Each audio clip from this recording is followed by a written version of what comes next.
एक व्यक्ति high voltage बिजली तार की चपेट में आकर गंभीर रूप से झुलस गया।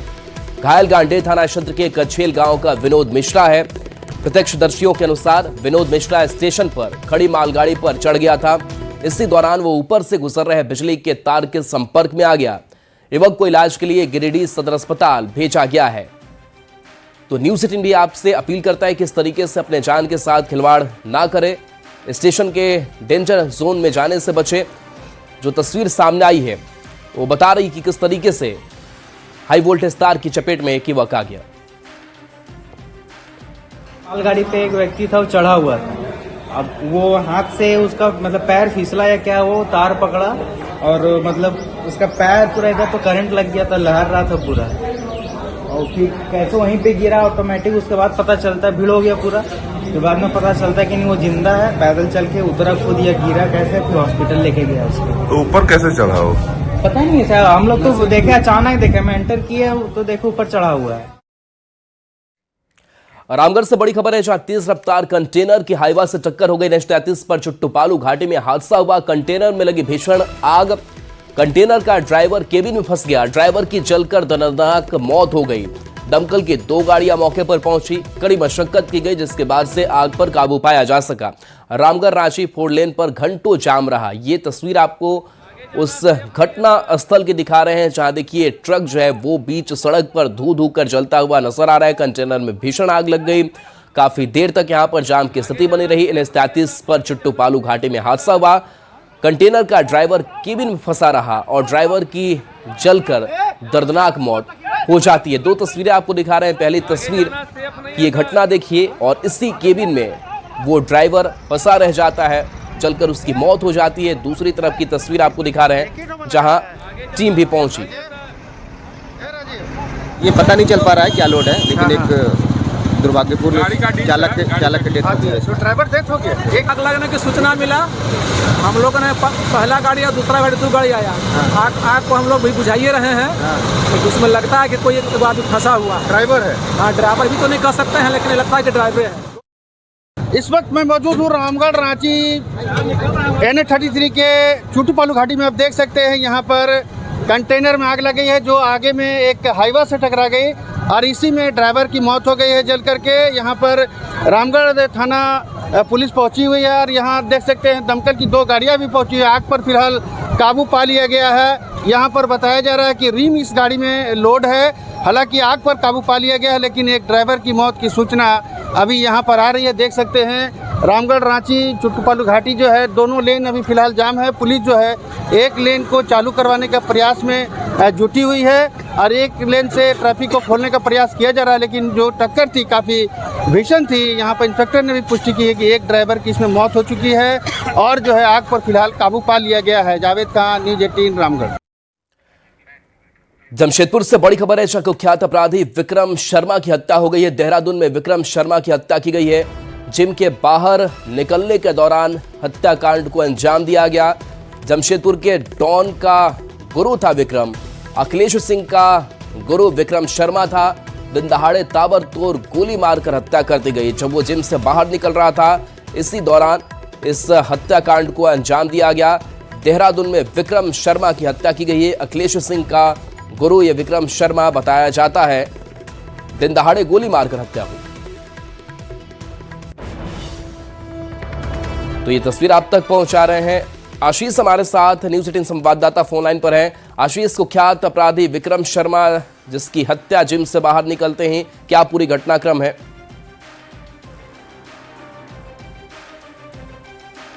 आवाज पहुंच पा रही है? हत्याकांड को लेकर क्या जानकारी, पूरी खबर? जी, बता दो कि जमशेदपुर के डॉन अखिलेश सिंह के गुरु माने जाते हैं विक्रम शर्मा, और उसके बाद वो लगातार विक्रम शर्मा कई आपराधिक घटनाओं में भी इनका नाम दर्ज था। और उसके बाद लगातार जो है ये कई सालों से जो आपराधिक दुनिया को छोड़कर समाज सेवी का काम कर रहे थे। कई राजनीतिक पार्टियों से भी जुड़े थे और देहरादून में वो अपना व्यापार भी कर रहे थे और जमशेदपुर में आकर समाज सेवी का काम भी करते थे। मगर इसी दौरान बता दूं कि आज सुबह जो खबर आई है कि देहरादून में जब वो जिम से बाहर निकल रहे थे, इसी दौरान 2 अपराधी जो है ताबड़तोड़ 4 से 5 गोलियां उनके शरीर पर मारी गई है, जिससे घटनास्थल पर ही उनकी मौत हो गई है। जिस तरह इस घटना के बाद कहीं ना कहीं अब जो है यहाँ पर जमशेदपुर में सनसनी फैली हुई है। ये खबर जैसे ही मिली, यहाँ के जो लोग हैं वो देहरादून के लिए निकल चुके हैं और विक्रम शर्मा कई राजनीतिक बड़े नेताओं के साथ भी उनका जुड़ाव था। और अचानक से जब आज सुबह उनकी खबर आई कि उनको गोली मार दी गई है, उसके बाद कहीं ना कहीं शोक की चलिए लहर आशीष, है। आपके पास आएंगे देहरादून से। सुनील हमारे साथ फोन लाइन पर जुड़े हैं। सुनील, जो 2 आरोपी उनकी तस्वीर भी कैद हुई है, इनके बारे में कुछ पहचान हो पाई है? नहीं हो पाई है, लेकिन पुलिस का ये कहना है कि जब आज सुबह 10:15 बजे के आसपास विक्रम शर्मा जिम से लौट रहे थे तो उसी बिल्डिंग में जिसमें वो जिम एक्सरसाइज कर रहे थे, उसको लौटते वक्त ग्राउंड फ्लोर पर पहले से ही उनकी रेकी की जा रही थी। उससे 3 लोग थे जो मोटरसाइकिल से आए थे, लेकिन जो मॉल है जिसमें वो एक्सरसाइज कर रहे थे वहां उन्होंने पैदल पहुंचे और जैसे ही विक्रम शर्मा ग्राउंड फ्लोर पर आए, उन्होंने पीछे से 3 गोलियां उनको दागी हैं, जो एक सर पे लगी और 2 उनके बैक साइड पर उनको गोलियां लगी और उनकी मौके पर ही मौत हो गई है। उत्तराखंड पुलिस का कहना है कि जो विक्रम शर्मा का जो प्रोफाइल यहाँ पर चेक किया गया, जो जानकारी यहाँ पर आ रही है, उन पर झारखंड में 50 के आसपास मुकदमे विक्रम शर्मा पर दर्ज हैं। यहाँ पर भी वो स्टोन क्रशर और स्टोन क्रशर संचालित करते थे। इसके अलावा प्रॉपर्टी डीलिंग का भी वो काम कर रहे थे। पुलिस का शुरुआती दौर में ये मानना है कि हो सकता है ये आपसी कोई रंजिश हो, लेन देन को लेकर या प्रॉपर्टी के विवाद को लेकर, क्योंकि जो अपराधी थे वो बहुत आसानी से वहां पर पहुंचे और उन्होंने पहले भी, जो उनकी बॉडी लैंग्वेज से पता लगता है कि उन्होंने पहले भी इस जगह की रेकी की हुई थी। उनको जानकारी थी कि विक्रम शर्मा जिम से कब लौटते हैं, कितने बजे उनका लौटने का समय है। तो कुल मिलाकर पुलिस ने अभी शहर के चारों ओर नाकाबंदी की है। ये जो तमाम गाड़ियों की जो बॉर्डर एरियाज हैं वहां पर तलाशी ली जा रही है। जो हमलावर हैं वो 2 से 3 उनकी संख्या बताई जा रही है और एक मोटरसाइकिल से वहां पर पहुंचे थे जिस पर कोई नंबर प्लेट भी नहीं लगी हुई थी। जी, विक्रम का कोई जानने वाला, कोई परिवार का सदस्य भी वहां रहता है? कुछ आशंका भी जाहिर की जा रही है, क्या विवाद होगा? देखिए, विक्रम के बारे में अभी पूरी तरह से कोई जानकारी खुलकर सामने नहीं आ पाई है, क्योंकि पुलिस इन्वेस्टिगेशन पर लगी हुई है, अभी भी घटनास्थल पर मौजूद है। वहां पर जो फॉरेंसिक टीमें हैं, एसटीएफ है, वो वहां पर मौजूद है, पूरी घटना की पड़ताल कर रही है। लेकिन शुरुआती दौर में जो जानकारी आ रही है कि वो यहाँ पर एक फ्लैट में रहते थे, जो सहस्त्रधारा रोड एक जगह है देहरादून में, वहाँ पर एक फ्लैट में विक्रम शर्मा रहते थे। और इस जिम में, जो ये पॉश इलाका है देहरादून का, राजपुर रोड पर सिल्वर सिटी मॉल, यहाँ पर जिम था। वो रोज इस जिम में आते थे, यहाँ पर 1 से 1.5 घंटा एक्सरसाइज करते थे।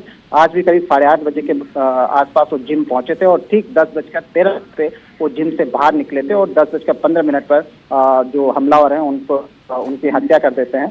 पुलिस इस पूरे मामले की छानबीन कर रही है। कड़ी है कि उनका स्टोन क्रशर, उत्तराखंड के उधम सिंह नगर जिले के काशीपुर में एक स्टोन क्रशर भी था।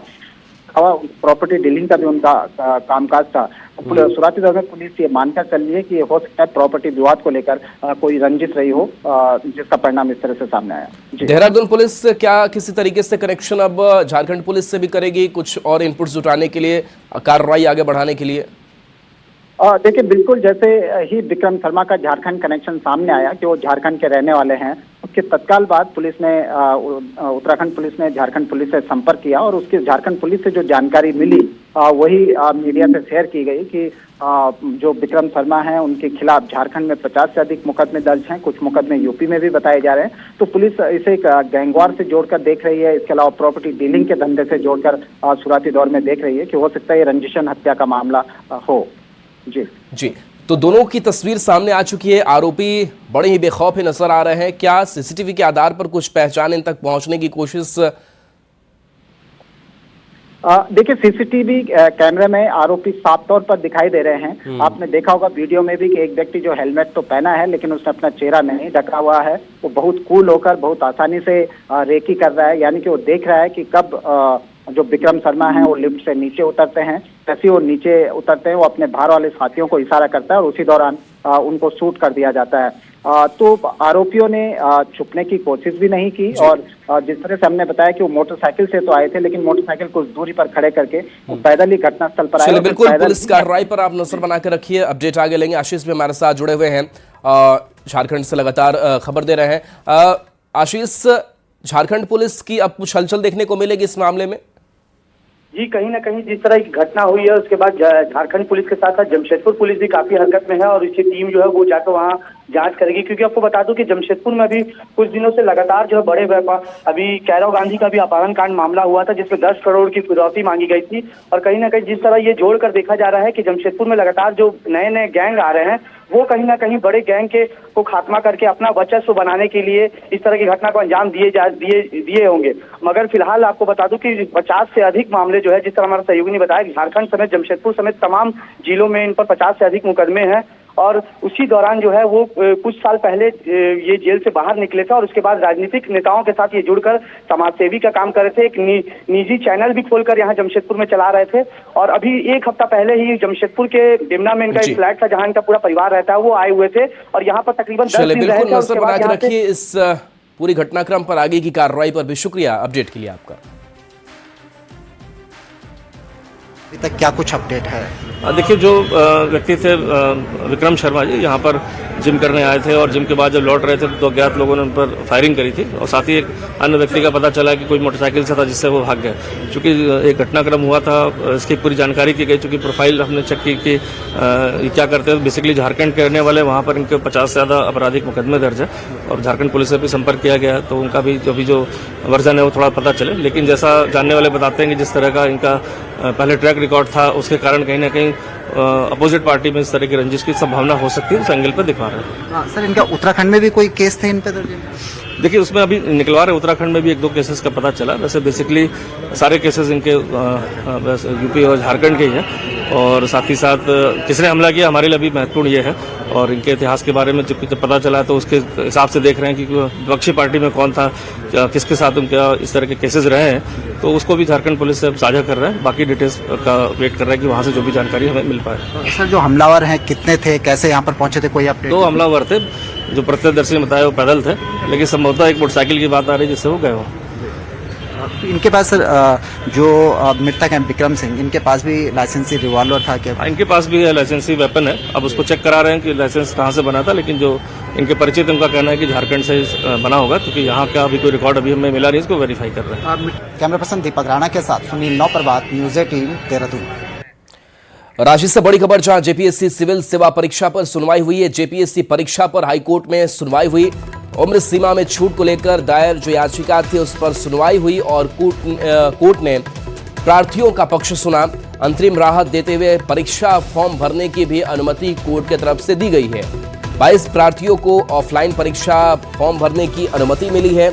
जेपीएससी को प्रार्थियों का ऑफलाइन आवेदन स्वीकार करने का निर्देश भी दिया गया है, लेकिन परीक्षा फल बिना कोर्ट की अनुमति के प्रकाशित नहीं होगा। राज्य सरकार और जेपीएससी को जवाब दाखिल करने का निर्देश कोर्ट ने दिया है। मामले की अब अगली सुनवाई 8 हफ्ते बाद। पिछले 2 सिविल सेवा परीक्षा में अभ्यर्थी को अधिकतम उम्र सीमा में छूट मिली थी।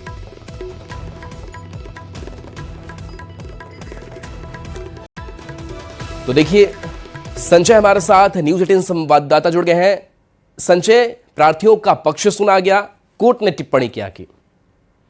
देखिए, कोर्ट ने इस पूरे मामले में टिप्पणी की है उन सिर्फ 22 प्रार्थियों के लिए जो अपने आवेदन को लेकर, अपनी मांग को लेकर झारखंड हाईकोर्ट पहुंचे थे। और झारखंड हाईकोर्ट ने जेपीएससी को इस पूरे मामले में साफ निर्देश दिया है कि आप इनका ऑफलाइन आवेदन स्वीकार कीजिए। ये देखिए, पूरा ये मांग जो की जा रही है अभ्यर्थियों की ओर से, ये कहा जा रहा है कि आपने अधिकतम आयु सीमा की जो रखी है, आपने कोई छूट नहीं दी है। जबकि ये मांग की जा रही थी कट ऑफ मार्क्स कम से कम साल 2018 फिक्स किया जाए, ताकि पिछली 2 बार जेपीएससी में जो अधिकतम आयु सीमा को लेकर जो छूट दी गई थी, तो इस बार भी जो परीक्षा के लिए आवेदन, नियुक्ति आवेदन निकला, तो लोग कम से कम ज्यादा से ज्यादा लोग को इसमें जो शामिल हो सके। लेकिन अधिकतम आयु सीमा में छूट की वजह से कई जो अभ्यर्थी हैं वो परीक्षा से वंचित हो गए हैं। लेकिन बता दें कि मात्र 22 अभ्यर्थियों को ही जो कोर्ट गए हैं उन्हें राहत मिली है। कई अभ्यर्थी ऐसे हैं हजारों की संख्या में जिन्हें अभी तक परीक्षा का फॉर्म नहीं भर पाए हैं। 4 फरवरी की बात है कि एक प्रतिनिधि मंडल भी राज्यपाल से मिला था लोक भवन जाकर, और वहां मांग की है कि वास्तव में इसमें जो है एक जो हस्तक्षेप किया जाए और जेपीएससी को ये कहा जाए कि वास्तव में अधिकतम आयु सीमा जो कट ऑफ जो है उसको साल 2018 किया जाए। तो कुल मिलाकर राहत भरी जो एक खबर आ रही है कि कोर्ट के आदेश के बाद जो अब 22 अभ्यर्थी जो हैं वो आपको ऑफलाइन आवेदन दे सकेंगे जेपीएससी को। जाहिर है कि इस आदेश का शायद उन अभ्यर्थियों पर भी असर हो जो अभी आपको मांग कर, जो कोर्ट नहीं गए हैं और मांग कर रहे हैं कि सदा तो उन्हें भी राहत मिले। जी शुक्रिया संजय इस अपडेट के लिए। नगर निकाय चुनाव को लेकर कोडरमा में प्रत्याशियों ने पूरी ताकत झोंक दी है। बैनर, पोस्टर और प्रचार गाड़ी के साथ प्रत्याशी जनसंपर्क अभियान चला रहे हैं, डोर टू डोर कैंपेनिंग कर रहे हैं।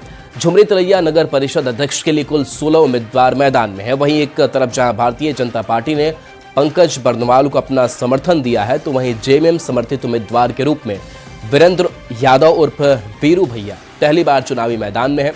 इसके अलावा 14 और प्रत्याशी भी मैदान में अपनी जीत का ताल ठोक रहे हैं। बैनर, पोस्टर से पूरा शहर पड़ चुका है और चुनावी शोर के बीच प्रत्याशी अपनी अपनी जीत के दावे कर रहे हैं। 2015 में जब चुनाव हुई थी नगर परिषद का, तो उसमें मैं अध्यक्ष के रूप में प्रत्याशी था और उसमें भी मेरा प्रदर्शन अच्छा रहा था, लोगों का प्यार आशीर्वाद मिला था। और मुझे लगता है कि इस बार जब अध्यक्ष के रूप में मैं आ रहा हूँ, जनता का प्यार आशीर्वाद मिलेगा और इस चुनाव में मैं विजय होऊंगा। जो साफ सफाई, सड़कें जाम की स्थिति, पानी की किल्लत, होल्डिंग टैक्स का बेतहाशा वृद्धि जो हुआ है जी, अभी भाजपा समर्थित उम्मीदवार जो बनाया गया है, बहुत मंथन के बाद बनाया गया। हमारे जितने भी कैंडिडेट हैं उनकी सबकी एक अलग अलग पहचान है। मेरा कुछ के हटके ही अलग पहचान है। अब सवाल है कि जो समस्या है नगर पालिका में, उनकी सारी समस्या को मैं सॉल्व करने का कोशिश करूंगा।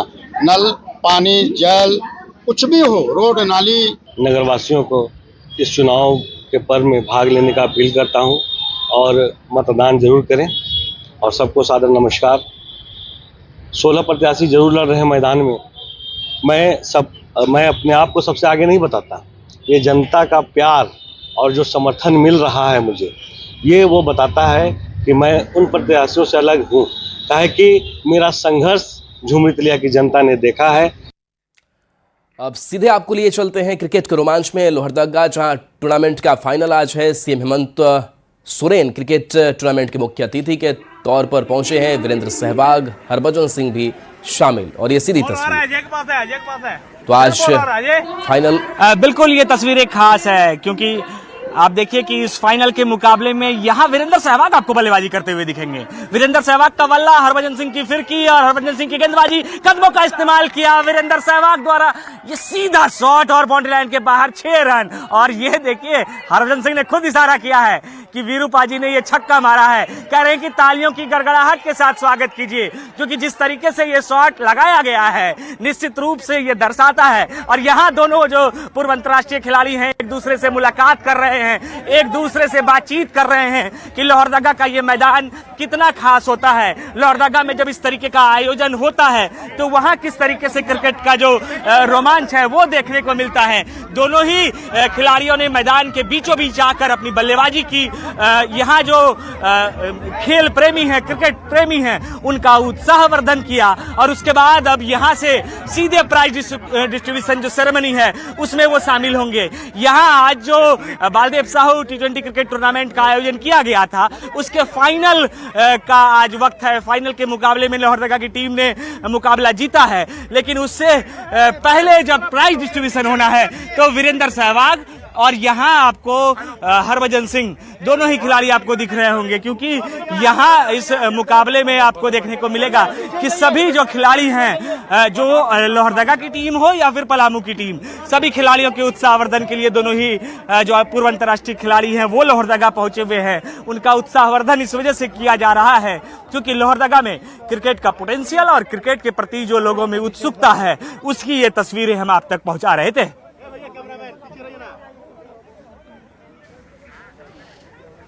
चले बिल्कुल, तो ये तस्वीर हम देख पा रहे हैं जहां पर देखिए वीरेंद्र सहवाग है, हरभजन सिंह है और उनके चेहरे पर मुस्कान है। और जाहिर सी बात है कि क्रिकेट का रोमांच है वो भी चरम पर है। मुख्यमंत्री कब पहुंचेंगे और क्या तस्वीर देख पा रहे हैं? थोड़ी देर में मुख्यमंत्री हेमंत सोरेन भी यहाँ पहुंचेंगे। आप देखिए यहाँ जो धीरज साहू हैं वो आपको दिख रहे हैं। धीरज साहू पूर्व राज्यसभा सांसद हैं और उन्हीं के द्वारा जो ये आयोजन है वो यहाँ पर हर वर्ष कराया जाता रहा है। पूर्व में भी हरभजन सिंह इस मैदान में आए हुए, लेकिन हरभजन सिंह क्या कह रहे हैं आप सुनिए। बहुत अच्छे हैं और मैं उम्मीद करता हूँ जब अगली बार आए इससे भी बेहतर हो। और साहू साहब आपको बहुत बहुत शुभकामनाएं और ऐसे ही आप जो आने वाली पीढ़ी है उनको ऐसी सुविधाएं प्रदान करते रहें ताकि उनका मनोबल बढ़ता रहे, ताकि वो आगे बढ़े। जैसे वीरू ने कहा कि लोहारदगा से कुछ खिलाड़ी अगर भारत के लिए खेले, IPL में खेले, तो लोहारदगा का नाम होगा, इस झारखंड का नाम होगा, देश का नाम होगा। तो आप जो काम कर रहे हैं बहुत बढ़िया काम है, और जहाँ क्रिकेट के जरिए हमारी मदद की ज़रूरत है हम आपके साथ खड़े हैं। Such a beautiful thought. फिर आप भी यहाँ पर अभी हमने आपके बड़े बड़े सिक्सर आपको वैसे ही लगाते हुए देखा, कुछ भी तो नहीं पता।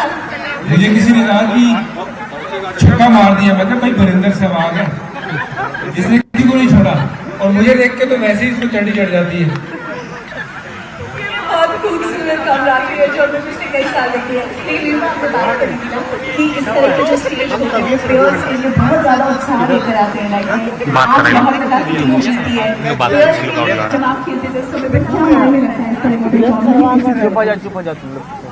जब हम लोग खेलते थे तो उस समय ये होता था कि मैचेस बनने चाहिए, क्योंकि मैचेस मिलेंगे नहीं, सिर्फ प्रैक्टिस करके बनता। मैच खेल के मैच में रन बनाकर विकेट लेकर तब वो प्लेयर बन जाता है, वो डिस्ट्रिक्ट खेलता है, डिस्ट्रिक्ट में अच्छा करने के बाद फिर वो स्टेट खेलता है, स्टेट खेलने के बाद फिर शायद उसको IPL या इंडिया खेलने का मौका मिलता है। तो ऐसी टूर्नामेंट हम लोग दिल्ली NCR में, नोएडा, गुड़गांव और दिल्ली में बहुत टूर्नामेंट खेलते थे, और बड़े बड़े क्रिकेटर आते थे। ऐसा नहीं था कि हम तो उस समय बच्चे होते थे, उस समय नवजोत सिंह सिद्धू, मनोज प्रभाकर, अजय शर्मा, रमन लांबा, ये सब इंटरनेशनल खिलाड़ी भी उन टूर्नामेंटों में खेलने जाते थे। तो चलिए क्रिकेट के इस रोमांच की तस्वीर और आपको दिखाएंगे।